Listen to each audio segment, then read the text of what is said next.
So my first guest tonight is singer and musician whose career has spanned a long time, 5 decades, and it was, although it was the 5 weeks spent at #1 with her band Tabao in 1987 that brought her global fame, and of course it's the single China in Your Hand, reaching #1 in 7 countries. Please welcome Carol Decker. Carol, I mean, you've had such an amazing career. You've written so many fantastic songs. This is the thing about you. It's, you know, people know you as a singer and performer, but you co-wrote all of them. I did, yeah, and it's not 5 decades. I'm not 10 years longer than Madonna. No, sorry, 4 decades. 4 decades, yes, yeah. Yes, that's an important correction. That's where the similarity ends. We don't have quite the same bank account or career. Is that right? Give it time. Madonna's on the slide. Yeah, I'm an 80s babe. Yeah. She's got that knee problem. She does, exactly. It's over for Madonna. It's over for Madonna. But, you know, you've written so many incredible songs, and people would be interested to know about how are you inspired to do this? They probably don't know that China in Your Hand is partly based on Mary Shelley's Frankenstein. It is, yeah. So songwriting for me and for my mainly songwriting partner, Ron Rogers, it's quite eclectic. So we can get ideas from some chords, a melody. Heart and Soul, our first big international hit, was written because we got a keyboard with a sequencer in. So you can program the notes and it plays on a loop. And Ronnie programmed in dun dun da da dun dun dun, which is the bass line to Heart and Soul, and so we wrote that song around a new toy. And then I do love my telly, and I do love a documentary. So I was watching this fantastically informative documentary about Frankenstein. Yeah. And I didn't know that Mary Shelley, well, she was married to Percy Bysshe Shelley, and she was 19 when she wrote it. Yes. And it was this big Pulp Fiction hit and caused so much fracture in their sort of elite intellectual group of friends. They fell out with Lord Byron. It was, you know, there was lots of bitchiness going on. And I thought, well, that's wheels within wheels. So the whole thing with Frankenstein, where man plays God and he creates, you know, in his own image, and it's a terrible tragedy. It's a very sad story. Yes. And then within that story is all the trouble the book caused. So it captivated me, and I wrote the song China in Your Hand, which is like fragility, be careful what you wish for. Yeah, be careful of your dreams becoming reality and everything that can happen. Yeah. And it's interesting, isn't it, that, you know, I've been listening also to some of your more recent songs, and they're just as good as the older songs, and there's a real continuity in terms of what you do, and it's just some things take off at some points and some things don't. Heart and Soul was huge in America, but not so big here, right? It was a huge flop here, and it was thanks to the American public and the Billboard chart and the late, great Casey Kasem, who seemed to wear a Christmas sweater every day of the year, who pioneered us, and it got re-released in the UK. Yes. And it went to #4 in the UK, and then it went top 5 around Europe and lots of other places as well. So we got a reprieve. But yeah, it was... the label over here were not happy, and they're brutal record companies. You're out if you don't make them their money back straight away. Absolutely. So we got a reprieve and then got to have... But when you started Tabao, did you expect it to become as big as it did?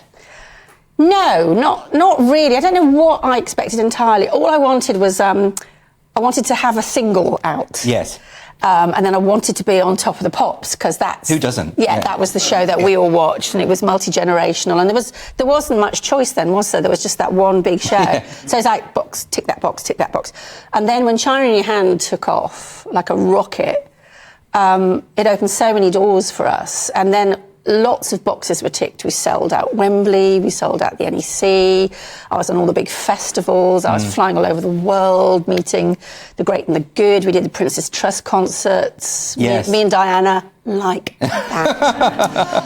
This is a true story. We were doing a photo call after a Princess Trust, and the photographer said the corniest thing. He said, "Everybody say cheese," and I was next to her, standing on a box, because we were about, 4 foot difference in height. And she went to me, she said, "Say bitch, you get a sexier smile." That's so fantastic. She was super fun, And all of this happens very quickly, and you suddenly become big, suddenly become famous. And of course, you weren't used to that. This was a whole new, different world. How did you find it? I loved it. I took to it like a duck to water. It's what I wanted. I wanted to be successful, and I wanted to be famous. I didn't know to what degree it would go.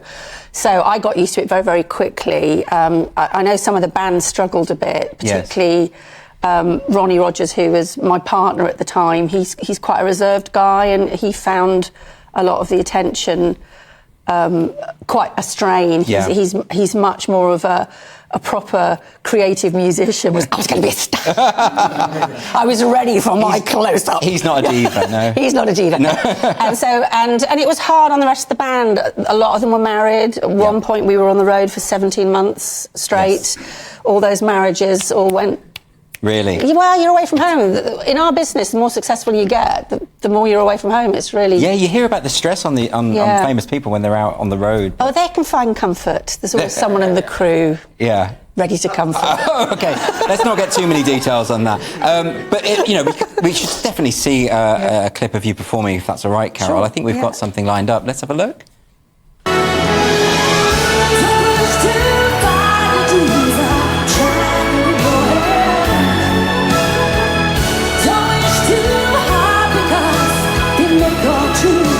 And you can't help that you don't know what you might have said upon yourself.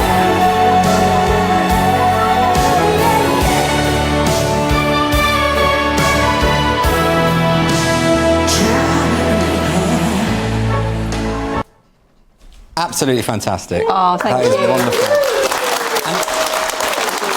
And that's...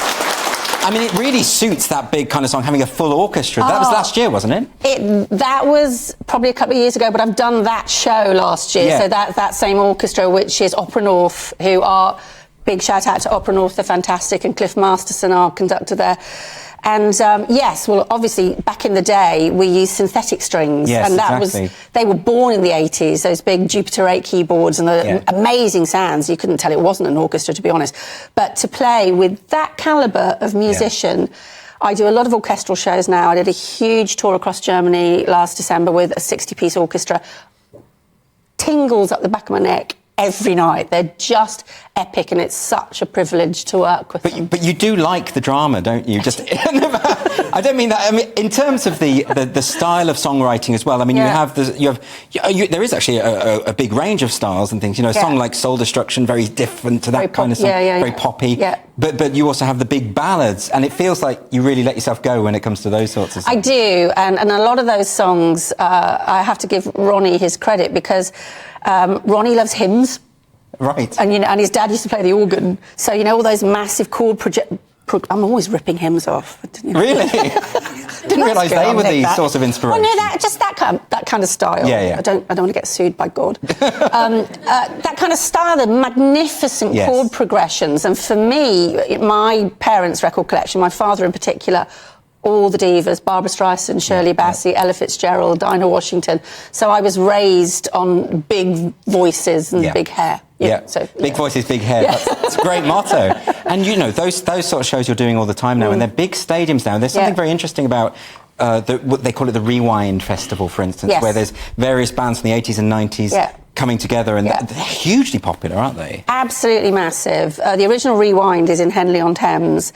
That's now, I think, 40,000 strong. Yeah. And it's a huge festival, and there's other brands as well that do a similar thing.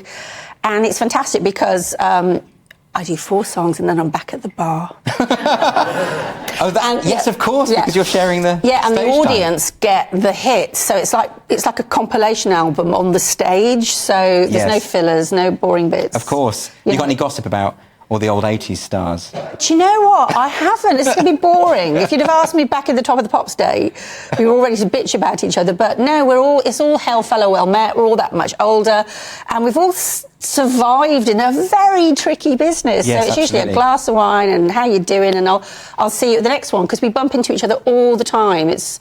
we're all on these different festivals and we're always working together all the time. It's great. In terms of the whole process and career, what do you prefer? Do you prefer getting in the studio, crafting the songs, putting it all together, or is it things like that, just being out in front of the audience? It's a combo of both. I love making a song work, and it still fascinates me 40 years after I wrote my first song, listening to some crumb of an idea build and get created and get layered and all the rest of it.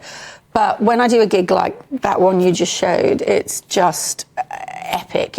And I can't believe all these years later I'm still doing it. You're still doing it, but you must get... I mean, the audiences are a big part of it, aren't they? Yes. In terms of what they give to you as a performer as well. Yeah. Well, I barely have to sing China in Your Hand because everybody sings it at you, So, and sometimes if I get the lyrics wrong... I Does that happen? I do, yeah. You put something from the second verse into the first verse, and people will write to me and say, why did you sing that line there? They're like, really? But it's really great that you can still perform live to such huge audiences, because a lot of people don't get to do that. No. And musicians, let's be honest, don't get a good deal out of the digital world, out of Spotify, out of those sort of things. We don't, no. The top 2% can call the shots. The rest of us mere mortals, streaming has decimated our royalty income. Right. And, don't get out your tiny violin and all the rest of it. But lots of musicians, they're not making a lot of money. I'm lucky to have had some hits in the 80s that still generate something for me, and I'm grateful for that. But a lot of emerging musicians, they're not earning any money, so the record company will get it and the platform will get it and they get the crumbs, and it's not right, and we're always lobbying for our fair share. That's all we want, our fair share. Well, also, as artists, you put all this into it, and then you deserve to be rewarded for it. Absolutely. I think now, a lot of people watching will be wondering how they can see you, but you are performing all the time. So I am. How will people be able to find you and go and see your shows? The socials. We've got the website, which is topow.co.uk, and then there's Facebook is topow/Carol Decker, and I'm still on X, but I'm thinking of coming off it because I get pulled into arguments and I get into trouble. Oh, don't we all? Stop that. And then Instagram, you can find me, and if you want to come see us or if you want to avoid us, you can find out where we are. Yeah. Carol, it's been a pleasure talking to you. Carol Decker, everyone.